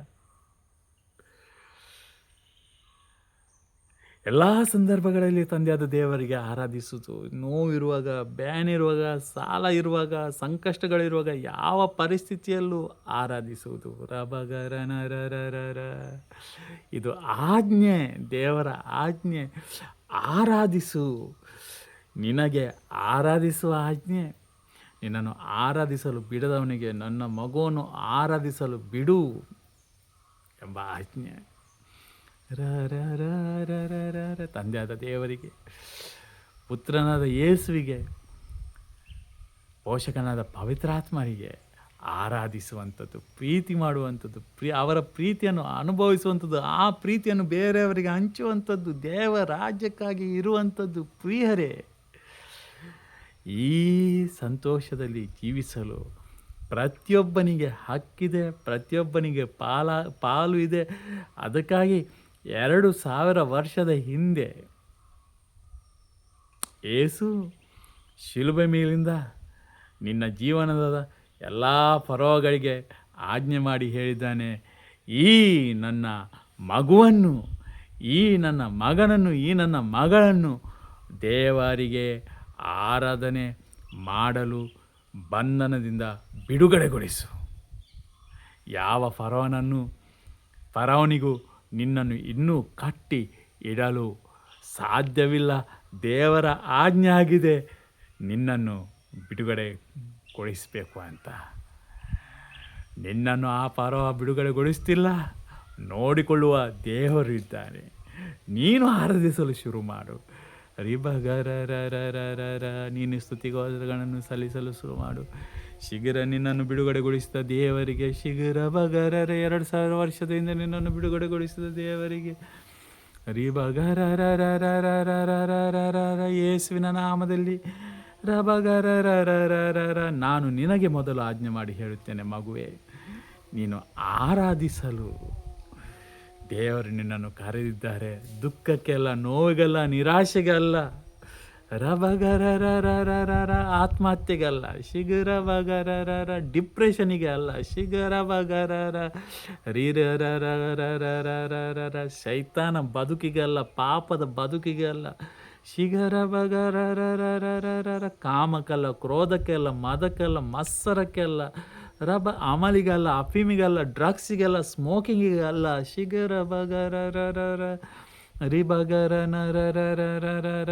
ಬಂಧನಕ್ಕೆಲ್ಲ, ಫೋನೋಗ್ರಫಿಗೆಲ್ಲ, ಎಡಿಕ್ಷನ್ಗಳಿಗೆಲ್ಲ, ಅಪವಿತ್ರವಾದುದಕ್ಕೆ ಅಲ್ಲ, ಲೋಕಕ್ಕೆ ಅಲ್ಲ, ಲೋಕದ ಸೇವೆಗೆ ಅಲ್ಲ, ಸೈತಾನ ತೋರಿಸುವ ವೈಭವಕ್ಕೆ ಅಲ್ಲ, ರಕ್ತ ಮಾಂಸಕ್ಕೆ ಅಲ್ಲ,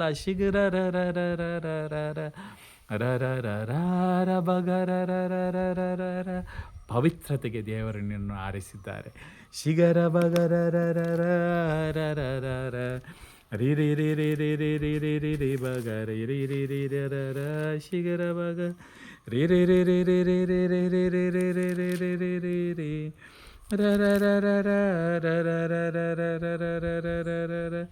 ನೀವು ದೇವರು ಆಯ್ದುಕೊಂಡ ಜನಾಂಗ, ಪೇತ್ರನು ಹೇಳ್ತಾನೆ.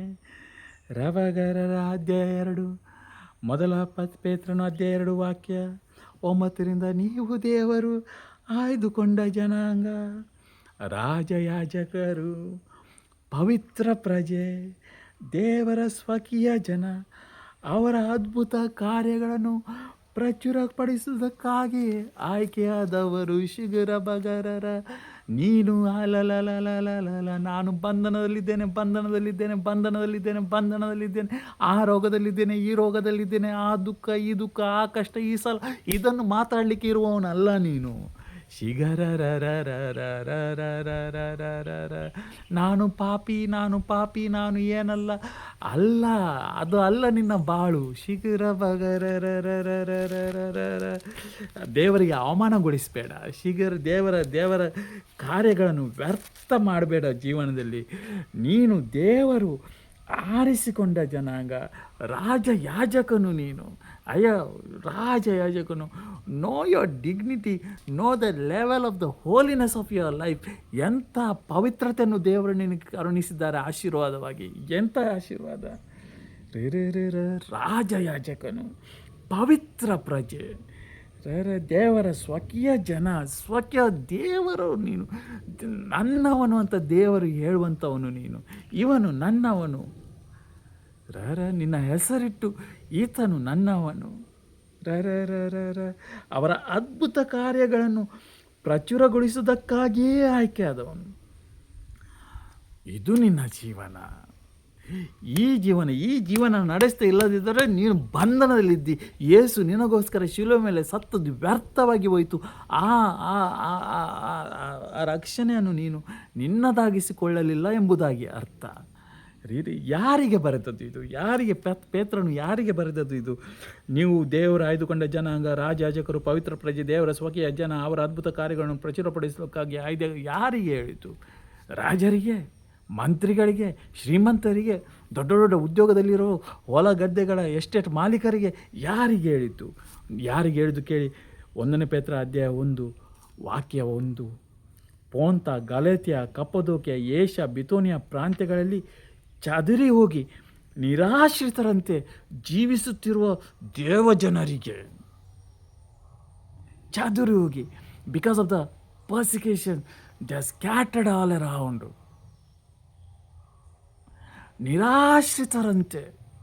ನಿರಾಶ್ರಿತರು, ಅವರದೆಂಬುದು ಏನೂ ಇಲ್ಲ.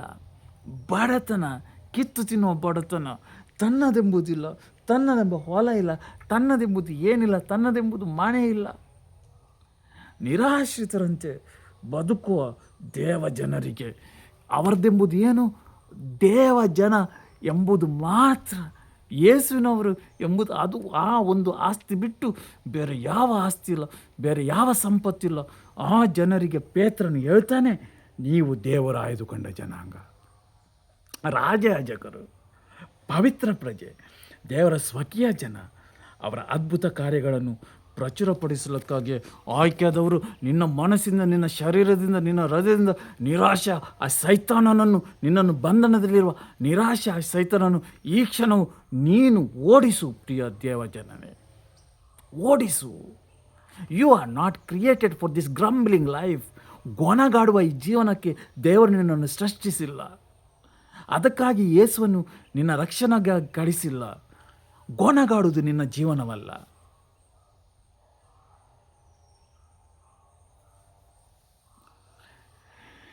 ನಿರಾಶೆಯಿಂದ ಬದುಕುವುದು ನಿನ್ನ ಜೀವನ ಅಲ್ಲ. That's not your life. ಪಾಪಿ ಪಾಪಿ ಪಾಪಿ ಅಂತ ಅದು ನಿನ್ನ ಜೀವನ ಅಲ್ಲ. ನಾನು ಪವಿತ್ರನು ಅಂತ ಹೇಳಿಕೊಂಡು, ಅಯ್ಯ ನಾನು ಪಾಪಿ, ನಾನು ಚರ್ಚಿಗೆ ಹೋದ್ರೆ ಅಲ್ಲಿ ಹಿಂದೆ ಕೂತ್ಕೊಳ್ಳೋದು, ಮುಂದೆ, ಇದು ನಿನ್ನ ಜೀವನ ಅಲ್ಲ. ಇದು ದೇವರ ಜೊತೆ ನಿನ್ನ ಸ್ಥಾನವಲ್ಲ. You are suppose to be there at the front of the churches. ನೀನು ದೇವರಿಗೆ ಆರಾಧನೆ ಮಾಡಲು ಆಯ್ದುಕೊಂಡ ರಾಜಯಾಜಕನು ಒಂದು ಬಿಕಾರಿಯಂತೆ. ಎಂಥ ಕ್ರೈಸ್ತ ಜೀವನ ನಾವು ನಡೆಸ್ತಿದ್ದೇವೆ, ಎಂಥ ಕ್ರೈಸ್ತ ಜೀವನ ನಡೆಸ್ತಿದ್ದೇವೆ. Do you have the joy of salvation?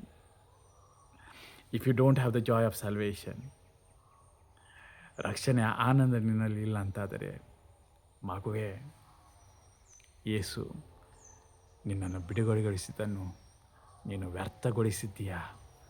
ಅದಕ್ಕೆ ನೀನು ಗಮನ ಹರಿಸಿಲ್ಲ.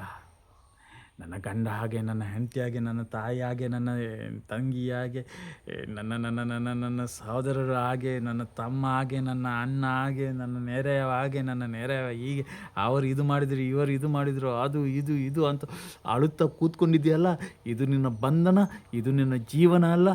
ಏನು ದೇವರು ನಿನಗೋಸ್ಕರ ಏನು ಮಾಡಿದರೆ ಅದನ್ನೆಲ್ಲ ವ್ಯರ್ಥಗೊಳಿಸಿ ಬಾಳ್ತಾ ಇದ್ದೀಯ. This is not your life, this is not the life of redeemed. The life of redeem is the worship, thanksgiving, praise, love, loving self, loving others. ಇದು ಇದು ಇದು ಆರಾಧನೆಯ ಜೀವನ, ಇದು ರಾಜಯಾಜಕನ ಜೀವನ, ಇದು ಪವಿತ್ರ ಪ್ರಜೆಯ ಜೀವನ, ಇದು ದೇವರ ಸ್ವಕೀಯರ ಜೀವನ. ಹಾಗೂ ಹೀಗೆ ಮಾಡುತ್ತಾ ದೇವರ ಅದ್ಭುತ ಕಾರ್ಯಗಳನ್ನು ಪ್ರಚಾರಪಡಿಸೋ ಜೀವನ. ಲೆಟ್ಸ್ ಪ್ರೇ, ಪ್ರಾರ್ಥಿಸೋಣ.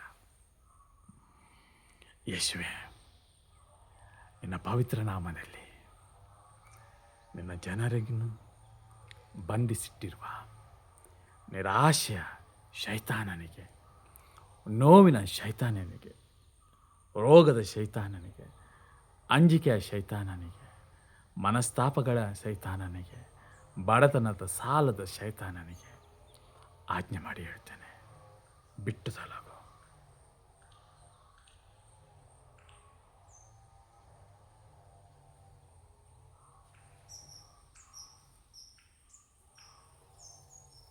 ಈ ಸಹೋದರನು, ಈ ಸಹೋದರಿ, ಈ ಕುಟುಂಬ, ಈ ಸಮುದಾಯ ದೇವರನ್ನು ಆರಾಧಿಸಲಿದೆ. ನಿನ್ನ ಆಜ್ಞೆ ಮಾಡಿ ಹೇಳ್ತೇನೆ, ಬಿಟ್ಟು ತೊಲಗು.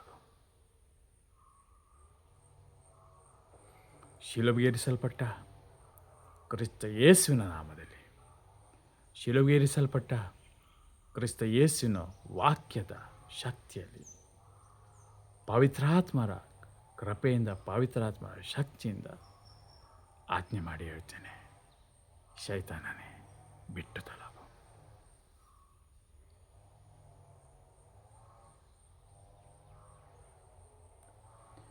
Dear Lord, in your precious name, in your authority, I tear down all the walls of Jericho. ಈ ಮನಸ್ಸುಗಳಲ್ಲಿ, ಈ ಹೃದಯಗಳಲ್ಲಿ, ಈ ಕುಟುಂಬಗಳಲ್ಲಿ, ಈ ಸಮುದಾಯದಲ್ಲಿ, ಈ ಸಭೆಯಲ್ಲಿ ಶೈತಾನನು ಕಟ್ಟಿರುವ ಎಲ್ಲ ಯೆರಿಕೋ ಗೋಡೆಗಳಿಗೆ ವಾಕ್ಯದ ಸೇವಕನಾದ ನಾನು ಬೋಧಿಸಿದ ವಾಕ್ಯದ ಅಧಿಕಾರದಲ್ಲಿ, ಮಾಡಿದ ಸೇವೆಯ ಅಧಿಕಾರದಲ್ಲಿ ಹೇಳ್ತೇನೆ, ಬಿಟ್ಟು ತೊಲಗು. You have no longer any authority over these precious lives. They are set free to worship the Lord.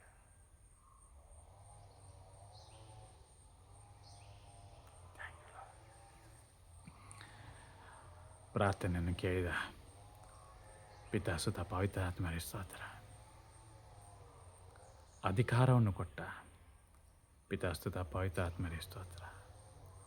ವಾಕ್ಯವನ್ನು ಕೊಟ್ಟ ಪಿತಾ, ಸ್ತುತ, ಪವಿತ್ರ ಆತ್ಮರೇ ಸ್ತೋತ್ರ. ಅಭಿಷೇಕ ಕೊಟ್ಟ ಪಿತಾ, ಸುತ, ಪವಿತ್ರ ಆತ್ಮರೇ ಸ್ತೋತ್ರ.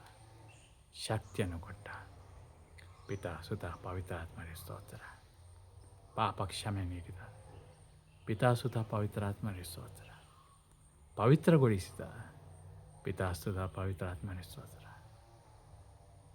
ವಾಕ್ಯೋಪದೇಶ ನೀಡಿದ ಪಿತಾ, ಸುತ, ಪವಿತ್ರ ಆತ್ಮರೇ ಸ್ತೋತ್ರ. ರಕ್ಷಣೆ ನೀಡಿದ ಪಿತಾ, ಸುತ, ಪವಿತ್ರ ಆತ್ಮರೇ ಸ್ತೋತ್ರ. ಯೇಸು ನಾಮದ ಮಹಿಮೆಯನ್ನು ತೋರ್ಪಡಿಸಿದ ಪಿತಾ, ಸುತ, ಪವಿತ್ರ ಆತ್ಮರೇ ಸ್ತೋತ್ರ. ಗುಣಪಡಿಸುತ್ತಿರುವ ಪಿತಾ, ಸುತ, ಪವಿತ್ರ ಆತ್ಮರೇ ಸ್ತೋತ್ರ. ಬದುಕು ಕಟ್ಟುತ್ತಿರುವ ಪಿತಾ, ಸುತ, ಪವಿತ್ರ ಆತ್ಮರೇ ಸ್ತೋತ್ರ. ಮನಸ್ಸು ಕಟ್ಟುತ್ತಿರುವ, ಹೃದಯ ಕಟ್ಟುತ್ತಿರುವ, ಕುಟುಂಬ ಕಟ್ಟುತ್ತಿರುವ, ಸಭೆ ಕಟ್ಟುತ್ತಿರುವ ಪಿತಾ, ಸುತ, ಪವಿತ್ರ ಆತ್ಮರೇ ಸ್ತೋತ್ರ. ವಂದನೆ ದೇವ, ಸ್ತೋತ್ರ ದೇವ, ಆರಾಧನೆ ದೇವ. ಹಾಲೆಲೂಯ. ಸ್ವರ್ಗದಲ್ಲಿರೋ ನಮ್ಮ ತಂದೆ, ನಿಮ್ಮ ನಾಮ ಪೂಜಿತವಾಗಲಿ, ನಿಮ್ಮ ರಾಜ್ಯ ಬರಲಿ, ನಿಮ್ಮ ಚಿತ್ತ ಸ್ವರ್ಗದಲ್ಲಿ ನೆರವೇರೋ ಪ್ರಕಾರ ಭುವಿಯಲ್ಲೂ ನೆರವೇರಲಿ. ನಮ್ಮ ಅನುದಿನದ ಆಹಾರವನ್ನು ಇಂದು ನಮಗೆ ಕೊಡಿರಿ. ನಮಗೆ ತಪ್ಪು ಮಾಡಿದರೂ ನಾವು ಕ್ಷಮಿಸೋ ಪ್ರಕಾರ ನಮ್ಮ ಪಾಪಗಳನ್ನು ಕ್ಷಮಿಸಿರಿ. ನಮ್ಮನ್ನು ಶೋಧನೆಗೆ ಒಳಪಡಿಸದೆ ಕೇಡಿನಿಂದ ನಮ್ಮನ್ನು ರಕ್ಷಿಸಿರಿ. ನಮೋ ಮರಿಯ ಪರಪ್ರಸಾದ ಪೂರ್ಣೆ, ಪ್ರಭು ನಿಮ್ಮೊಡನೆ ಇದ್ದಾರೆ. ಸ್ತ್ರೀಯರಲ್ಲಿ ನೀವು ಧನ್ಯರು, ಮತ್ತು ನಿಮ್ಮ ಉದರದ ಫಲವಾದ ಯೇಸು ಧನ್ಯರು. ಪರಿಶುದ್ಧ ಮಾತೆ, ಪ್ರಭು ಯೇಸು ಕ್ರಿಸ್ತರ ದೇವಪುತ್ರನಾದ ಪ್ರಭು ಯೇಸು ಕ್ರಿಸ್ತರ ತಾಯಿ, ಯೇಸುವಿಂದ ಬಿಡುಗಡೆ ಹೊಂದಿರುವ ನಮಗೋಸ್ಕರ ಈಗಲೂ ಮರಣ ಸಮಯದಲ್ಲೂ ಪ್ರಾರ್ಥಿಸಿದ ತಾಯಿ. ಆಮೇಲೆ ಜೈ ಕ್ರಿಸ್ತ್. ದೇವರು ನಮ್ಮೆಲ್ಲರನ್ನು ಆಶೀರ್ವದಿಸಲಿ. ಒಬ್ಬರಿಗೊಬ್ಬರು ಪ್ರಾರ್ಥಿಸೋಣ. ಪ್ರಿಯರೇ, ಯಾರಾದರೂ ಕಷ್ಟದಲ್ಲಿರುವವರು, ಸಂಕಷ್ಟದಲ್ಲಿರುವವರು, ಬಂಧನದಲ್ಲಿರುವವರು ನಿಮಗೆ ಕಂಡುಬರುವಾಗ ದಯವಿಟ್ಟು ಒಂದು ಧ್ಯಾನ ಕೂಟಕ್ಕೆ ಕರೆದುಕೊಂಡು ಹೋಗಿರಿ ಪ್ರಿಯರೇ. ಸ್ವಲ್ಪ ಕೆಲವು ಸಾರಿ ಅವರು ಬರಲಿಕ್ಕಿಲ್ಲ, ನೀವು ಅವ್ರ ಜೊತೆ ಹೋಗಿ, ಅವ್ರ ಜೊತೆ ಅವರು ಹಣದ ಬಗ್ಗೆ ಎಲ್ಲ ಚಿಂತೆ ಮಾಡ್ಬೋದು. ನೀವೇ ಹೇಳಿ, ಇಲ್ಲ ನೀನು ಬಸ್ಸು ಟಿಕೆಟು ಹಣ ಎಲ್ಲ ನಾನೇ ಕೊಡ್ತೇನೆ, ನಾನೇ ವ್ಯವಸ್ಥೆ ಮಾಡಿದ್ದೇನೆ, ಕರ್ಕೊಂಡು ಹೋಗ್ರಿ ಪ್ರಿಯರೇ. ಜನರನ್ನು ಬಂಧನದಿಂದ ಬಿಡುಗಡೆಗೊಳಿಸಲು ದೇವರು ಕಾಯ್ತಾ ಇರ್ತಾರೆ. ತನ್ನ ವಚನದ ಮೂಲಕ ಕರ್ಕೊಂಡು ಹೋಗ್ರಿ ಪ್ರಿಯರೇ. ನಿಮ್ಮ ಚರ್ಚ್ಗಳಲ್ಲಿ ಧ್ಯಾನಕೂಟಗಳನ್ನು ಆಯೋಜನೆ ಮಾಡಿರಿ. ನಿಮ್ಮ ಗುರುಗಳ ಜೊತೆ ಮಾತನಾಡಿರಿ. ಪ್ಯಾರಿಷ್ ಕೌನ್ಸಿಲ್ ಮೆಂಬರ್ಸ್ಗಳೇ, ದಯವಿಟ್ಟು ಚರ್ಚ್ಗಳಲ್ಲಿ ನಿರಂತರವಾಗಿ ಧ್ಯಾನಕೂಟಗಳು ನಡೆಯುತ್ತಿರುವ ವ್ಯವಸ್ಥೆಗಳನ್ನು ಮಾಡಿಸಿ ಅದಕ್ಕೋಸ್ಕರ ಪ್ರಾರ್ಥನೆ ಮಾಡಿರಿ. ಜನರು ಸೈತಾನನ ಬಂಧನದಲ್ಲಿದ್ದಾರೆ. ದೇವರು ಬಿಡುಗಡೆಗೊಟ್ಟಿದ್ದಾರೆ. ಜನರು ಆ ಬಿಡುಗಡೆ ಏನಂತ ಗೊತ್ತಿಲ್ಲದೆ ಕ್ರೈಸ್ತರಾಗಿ ಸೈತಾನ ಬಂಧನದಲ್ಲಿ ಬಾಳುತ್ತಿದ್ದಾರೆ. ಇದು ಕ್ರೈಸ್ತ ಜೀವನವಲ್ಲ. ಆದ್ದರಿಂದ ಪ್ರಿಯರೇ, ನಾವೆಲ್ಲರೂ ಜವಾಬ್ದಾರರಾಗಿದ್ದೇವೆ. ಎಲ್ಲ ನಮ್ಮ ಚರ್ಚೆಯಲ್ಲಿರುವ ಎಲ್ಲರೂ ದೇವರನ್ನು ಆರಾಧಿಸುವಂತಾಗಬೇಕು.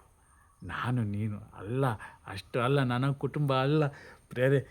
ನಮ್ಮ ಚರ್ಚಲ್ಲಿರುವ ಎಲ್ಲ ಕುಟುಂಬಗಳ ಭಾರ ನಮ್ಮ ಭಾರವಾಗಬೇಕು, ನನ್ನ ಕುಟುಂಬದ ಭಾರವಾಗಬೇಕು, ಚರ್ಚಲ್ಲಿರುವ ಎಲ್ಲ ಜನರ ಭಾರ ಪ್ರಿಯರೇ. ಅದಕ್ಕೆ ಸಮುದಾಯ ಅಂತ ಕರೆಯುವುದು.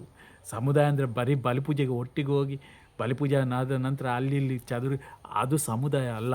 ಸಮುದಾಯ ಅಂದರೆ ಇನ್ನೊಬ್ಬನ ಕಷ್ಟ ನನ್ನ ಕಷ್ಟ, ಇನ್ನೊಬ್ಬನ ಸುಖ ನನ್ನ ಸುಖ ಎಂದು ಭಾವಿಸುವಷ್ಟು ಐಕ್ಯರಾಗುವಂಥದ್ದು. ಆ ಕೃಪಾವರಗಳಿಗೋಸ್ಕರ ನಾವೊಬ್ಬರಿಗೊಬ್ಬರು ಪ್ರಾರ್ಥಿಸೋಣ. ಆಮೇನ್. ಜೈ ಕ್ರಿಸ್ತ.